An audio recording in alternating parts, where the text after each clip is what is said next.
Olá, tudo bem com vocês? Hoje, dia 345 da nossa leitura da palavra, nós vamos ler os capítulos 4 ao 6 do primeiro livro de Timóteo. Vamos à leitura? Capítulo 4. A apostasia nos últimos tempos. Ora, o Espírito afirma expressamente que nos últimos tempos alguns apostatarão da fé por obedecerem a espíritos enganadores e a ensinos de demônios, pela hipocrisia dos que falam mentira e que têm a consciência cauterizada, que proíbem o casamento e exigem abstinência de alimentos que Deus criou para serem recebidos com gratidão pelos que creem e conhecem a verdade.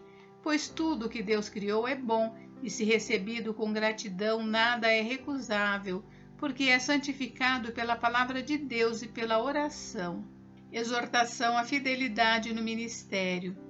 Expondo estas coisas aos irmãos, você será um bom ministro de Cristo Jesus, alimentado com as palavras da fé e da boa doutrina que você tem seguido. Mas rejeite as fábulas profanas e de velhas caducas. Exercite-se pessoalmente na piedade, pois o exercício físico tem algum valor, mas a piedade tem valor para tudo, porque tem a promessa da vida que agora é e da que há de vir. Fiel é esta palavra e digna de inteira aceitação, pois é para esse fim que trabalhamos e nos esforçamos, porque temos posto a nossa esperança no Deus vivo, Salvador de todos, especialmente dos que creem. Ordene estas coisas e ensine-as. Ninguém o despreze por você ser jovem, pelo contrário, seja um exemplo para os fiéis, na palavra, na conduta, no amor, na fé, na pureza. Até a minha chegada, dedique-se à leitura pública das Escrituras, à exortação, ao ensino. Não seja negligente para com o dom que você recebeu, o qual lhe foi dado mediante profecia, com a imposição das mãos do presbitério.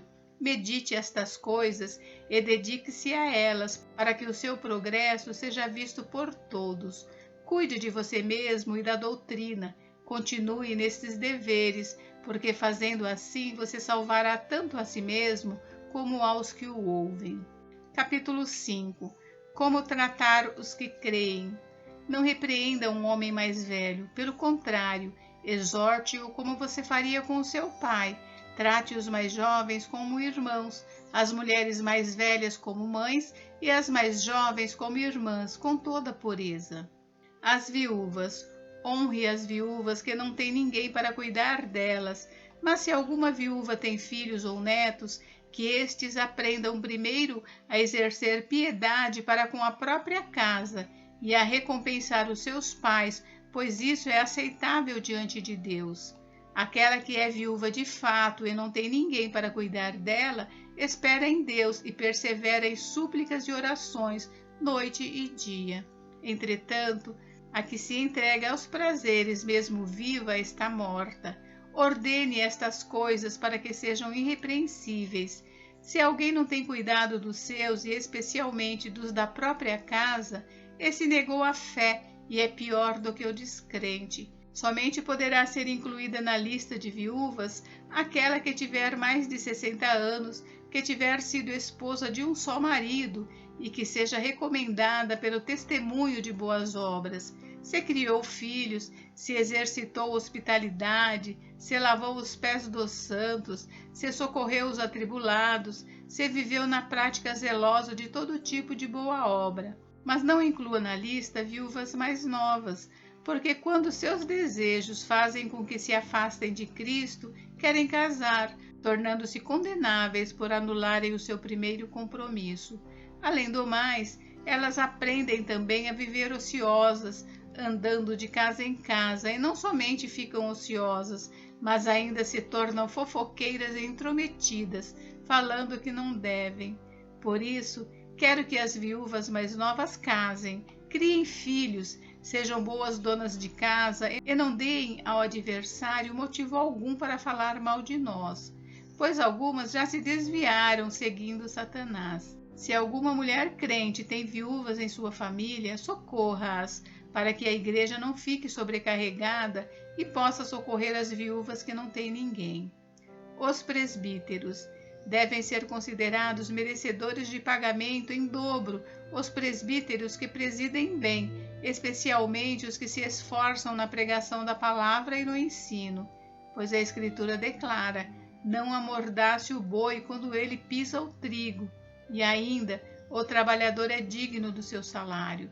Não aceite denúncia contra presbítero, a não ser exclusivamente sob o depoimento de 2 ou 3 testemunhas. Vários conselhos. Quanto aos que vivem no pecado, repreenda-os na presença de todos, para que também os demais temam.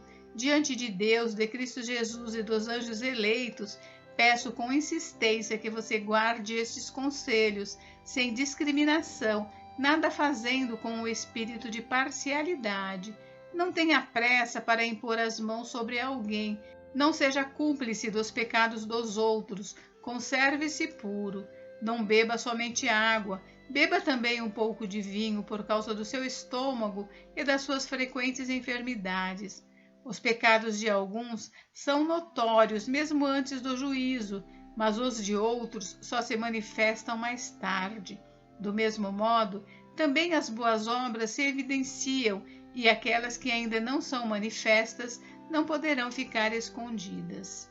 Capítulo 6. Os senhores e os servos. Todos os servos que estão debaixo de jugo considerem dignos de toda honra o próprio Senhor, para que o nome de Deus e a doutrina não sejam difamados. Também os que têm senhor crente não o tratem com desrespeito porque é irmão. Pelo contrário, trabalhem ainda mais, pois ele que partilha do seu bom serviço é crente e amado. Ensine e recomende estas coisas. Os falsos mestres e os perigos da riqueza. Se alguém ensina outra doutrina e não concorda com as sãs palavras de nosso Senhor Jesus Cristo e com o ensino segundo a piedade, esse é orgulhoso e não entende nada, mas tem um desejo doentio por discussões e brigas a respeito de palavras. É daí que nascem a inveja, a provocação, as difamações, as suspeitas malignas e as polêmicas sem fim da parte de pessoas cuja mente é pervertida e que estão privadas da verdade, supondo que a piedade é fonte de lucro. De fato, grande fonte de lucro é a piedade com o contentamento, porque nada trouxemos para o mundo, nem coisa alguma podemos levar dele. Tendo sustento e com que nos vestir, estejamos contentes. Mas os que querem ficar ricos caem em tentação, em armadilhas e em muitos desejos insensatos e nocivos, que levam as pessoas a se afundar na ruína e na perdição. Porque o amor ao dinheiro é a raiz de todos os males, e alguns nessa cobiça se desviaram da fé e atormentaram a si mesmos com muitas dores. O bom combate da fé. Mas você, homem de Deus, fuja de tudo isso. Siga a justiça, a piedade, a fé, o amor, a perseverança, a mansidão. Combata o bom combate da fé. Tome posse da vida eterna, para a qual você também foi chamado, e da qual fez a boa confissão diante de muitas testemunhas. Diante de Deus, que preserva a vida de todas as coisas, e diante de Cristo Jesus, que na presença de Pôncio Pilatos fez a boa confissão, eu exorto você a guardar este mandato imaculado, irrepreensível, até a manifestação de nosso Senhor Jesus Cristo, a qual, no tempo certo, há de ser revelada pelo bendito e único soberano, o Rei dos Reis e Senhor dos Senhores, o único que possui imortalidade, que habita em luz inacessível, a quem ninguém jamais viu, nem é capaz de ver. A ele honra e poder eterno. Amém. Os ricos.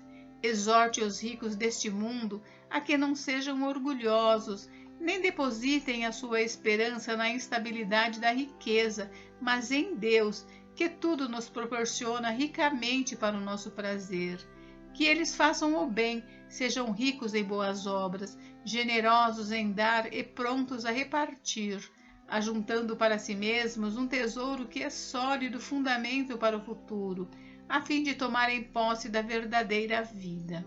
Conselho final. E você, ó Timóteo, guarde o que lhe foi confiado, evitando os falatórios inúteis e profanos e as contradições daquilo que falsamente chamam de conhecimento, pois alguns, professando-o, se desviaram da fé. Bênção, a graça esteja com vocês. Gente, hoje nós encerramos a leitura do livro de 1 Timóteo. Amanhã nós leremos o segundo livro de Timóteo. Fiquem com Deus, Deus abençoe vocês. Até amanhã.